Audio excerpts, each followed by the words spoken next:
Hello, and welcome to Big Book CTK.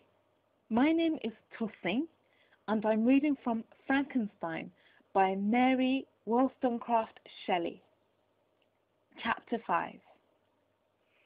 It was on a dreary night of November that I beheld the accomplishment of my toils. With an anxiety that almost amounted to agony, I collected the instruments of life around me, that I might infuse a spark of being into the lifeless thing that lay at my feet. It was already 1 in the morning. The rain pattered dismally against the panes, and my candle was nearly burnt out, when, by the glimmer of the half-extinguished light, I saw the dull yellow eye of the creature open. It breathed hard, and a convulsive motion agitated its limbs. How can I describe my emotions at this catastrophe, or how delineate the wretch whom with such infinite pains and care I had endeavored to form?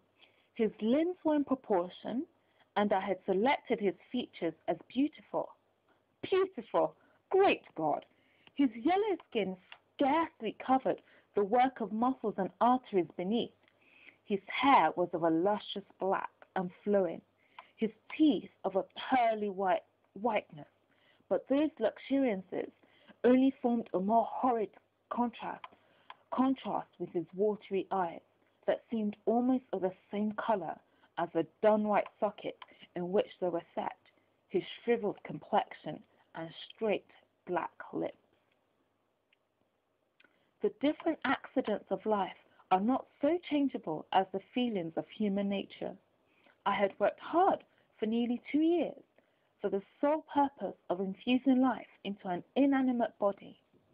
For this, I had deprived myself of rest and health.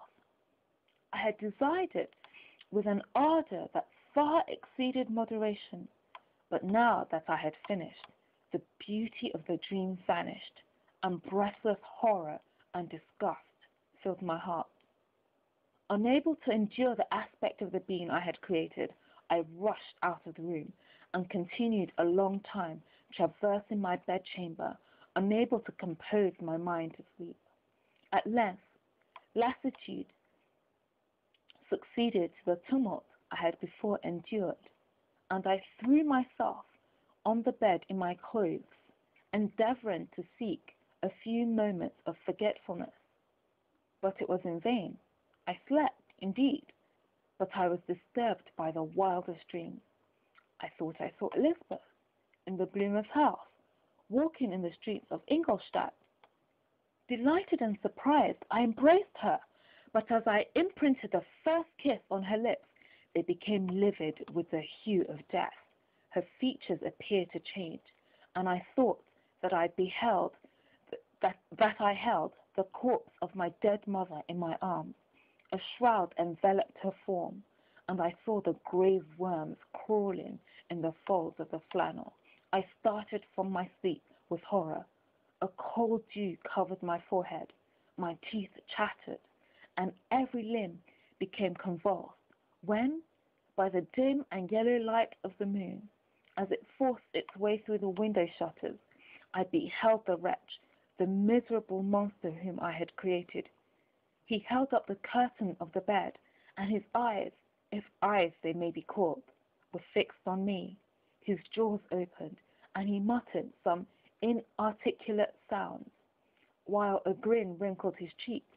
He might have spoken, but I did not hear. One hand was stretched out, seemingly to detain me, but I escaped and rushed downstairs. I took refuge in a courtyard belonging to the house which I inhabited, where I remained during the rest of the night, walking up and down in the greatest agitation, listening attentively, catching and fearing each sound, as if it were to announce the approach of the demoniacal corpse to which I had so miserably given life. Thank you very much for watching. You've been listening to Frankenstein by Mary Wollstonecraft Shelley. My name's Tosin, and this is BigBookCTK.com. Thank you very much, and bye for now.